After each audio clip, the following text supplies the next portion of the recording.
Slalom for Beginners, Level 7, Letting Go with One Hand. Having completed the various levels previously, you should now be comfortable with how to stand on the ski, how to turn the ski, how to accelerate, how to get free of the boat, and hopefully how to run the pass with both hands on the handle. There comes a point, however, where you want to consider letting go with one hand. And the reason for that is that it's all very well at the long line lengths and the slow speed. You have plenty of time in order to be able to maintain your body position as you move away from the boat. But as the line gets shorter and the speed goes up, it becomes increasingly more difficult for you to maintain your body position on the way out to the buoy or the way out to the turn. And letting go with one hand is the best way to allow you to do this. There's also a factor in the timing with the course, but we'll come to that in the next level. So what we really need to do is we want to create the correct habits that act as a foundation for everything else that you're going to learn in the future. And this is level 7, and as you won't be surprised to learn, this is a build on all the previous levels. So let's just run through one pass down the lake, letting go with one hand.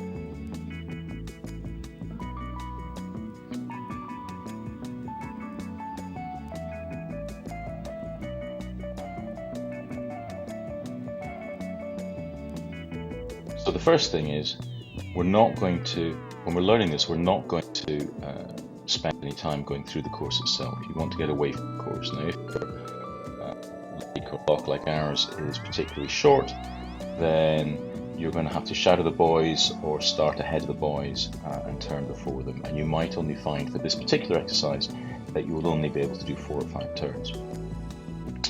Now, the fundamentals here are that rather than turning, what we're trying to do is actually do a number of setups. So let me run it again.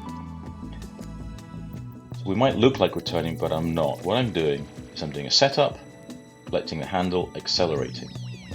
Doing a setup, collecting the handle, accelerating. Setup, collect the handle, accelerate. Setup, collect the handle, accelerate. Let's break that down. What you'll find is that a lot of what we've talked about before is evident. So as you come through the wake, both hands on the handle, shoulder level, chest is pointing out, hips are pointing out, elbows connected. And as you keep moving out, what you're going to try and do, you're going to stand, you're going to use the freedom from the boat with both hands on the handle to stand on the front foot. As you can see, standing on the front foot here. We're free of the boat, which means you don't feel any pressure from the line. And as a result, what you can do is you can lift both hands up and forwards. This can't be done if the line is tight. And as you lift both hands up, weights on the front, chest is still facing down the course. This is your set position. So now what you're doing is you're gliding down the loch, and it's all about timing. What we want to do now is you want to be able to let go with one hand and then collect the handle and turn and accelerate at the right point. And initially it's going to be much easier for you if somebody in the boat indicates to you as to when you need to turn, because they'll be able to, in this first instance, they'll be able to identify for you when you're gliding at the same speed as the boat. If you're going faster than the boat and you turn, there'll be slack line. If you're going slower than the boat, you won't be able to do this. So again, level 3, getting free of the boat, very, very important. So there we are, both hands in front. You just drop your outside hand, and as your speed comes down towards the same as the boat, we're going back to level 2 now, where inside hip is coming over the edge of the ski, which is causing the ski to turn. As that starts to happen, you collect the handle,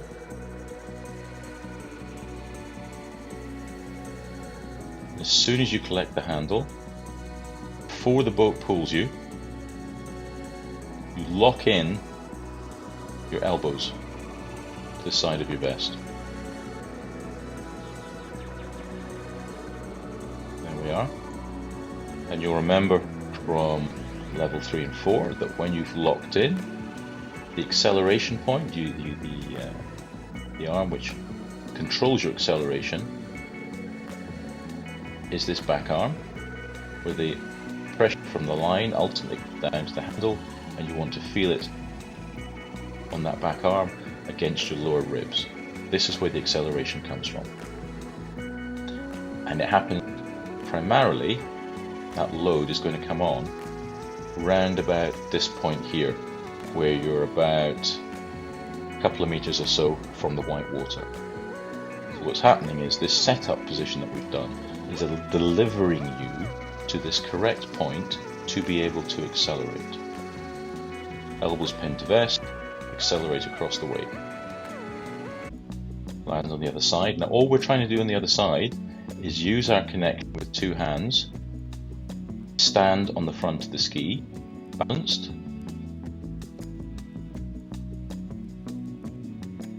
and glide free of the boat such that we can raise both hands in front, as we're doing here, dropping the outside hand.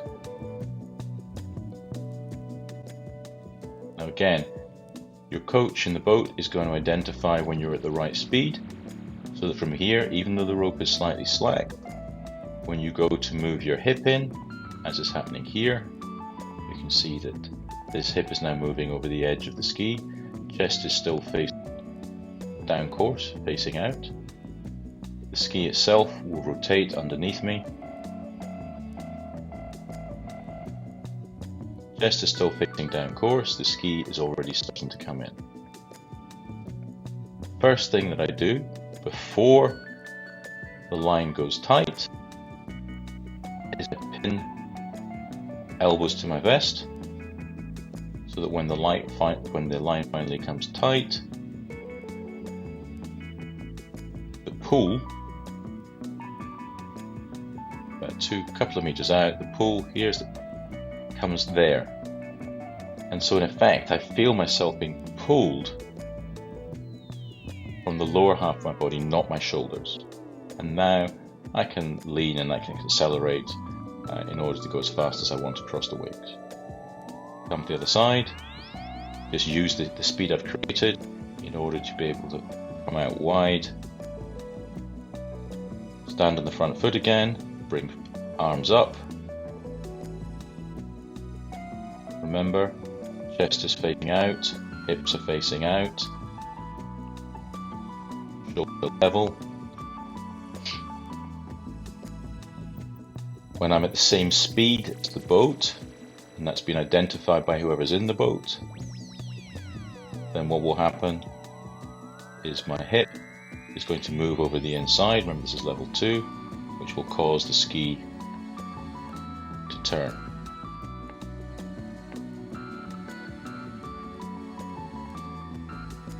Before the line goes tight, I'm going to collect the handle, and I'm going to pin my elbows to the side of my vest, so just kind of lower chest, lower rib cage, so that when that pull comes on, I'm going to feel the pull to that elbow. And then I just enjoy the ride, and this is the most fun part of skiing. Here you can see the pulls coming on, I'm locked in, and it's safe, and it's fast, and it's really what skiing is all about. That sensation is why we ski.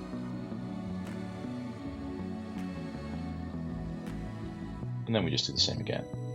And do as many as you can down the length of your leg. So what you're learning here is you're learning the steps, which are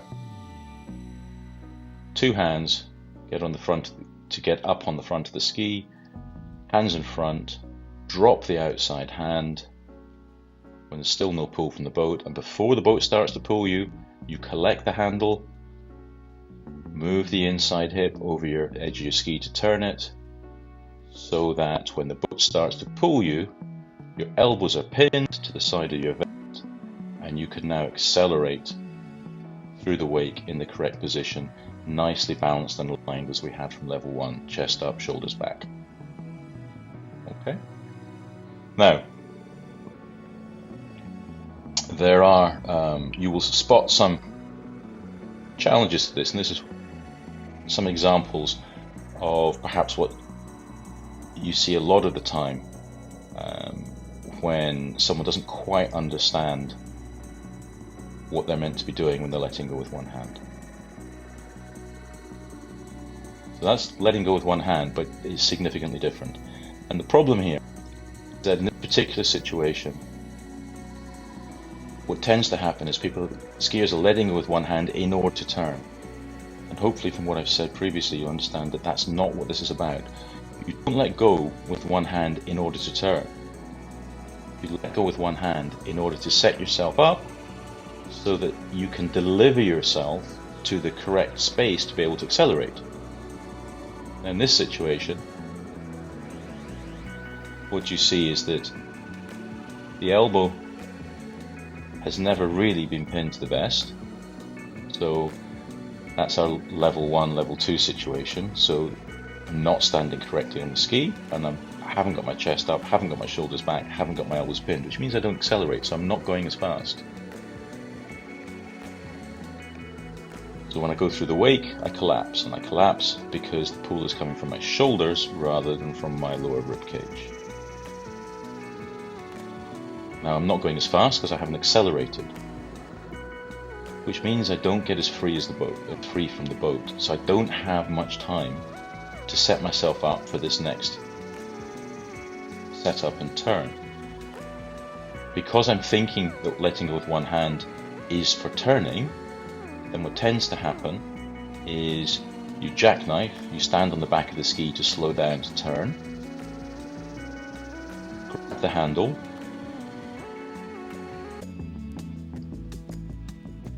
turn on the back of the ski, so now the rope goes tight very quickly, much wider than you would like, but the elbow never gets pinned, and as a result you're getting pulled from your shoulders in this direction and your hips fall backwards. End result is no acceleration. Doesn't look so bad, but without the acceleration you end up traveling much further down course and much narrower, and you don't get that freedom from the boat to be able to bring your arms up in front of you. What we need to have this period of time being free from the boat when we can set ourselves up for the next turn. So again, here the boat's already got me in effect, and because nothing's quite right, I have to step on the back of the ski to be able to turn.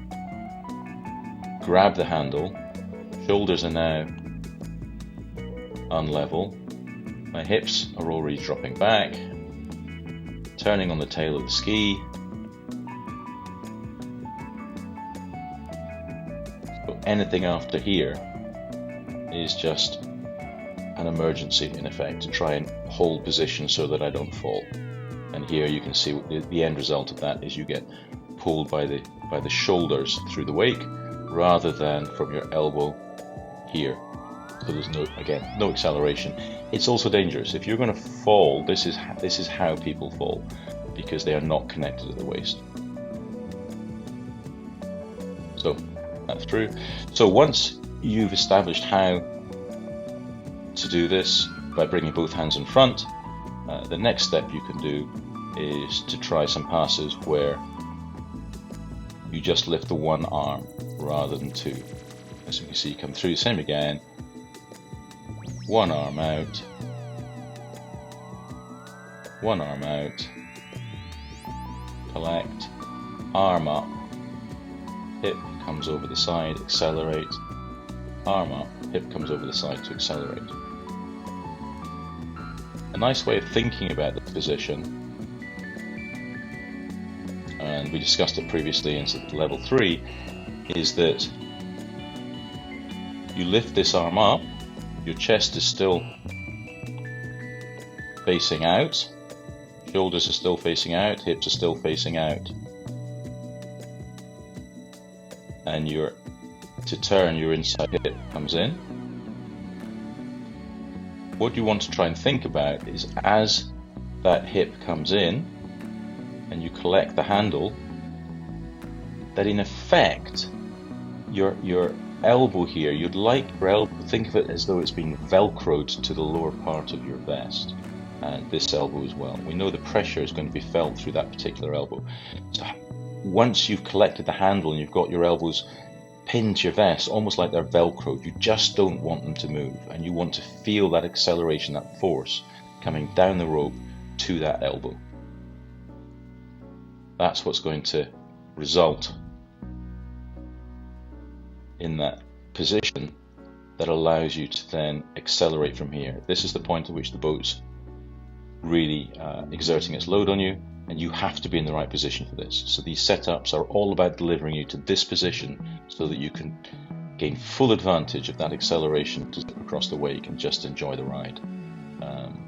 Okay, in the next level we're going to look about how to put this together and actually run the course one hand off.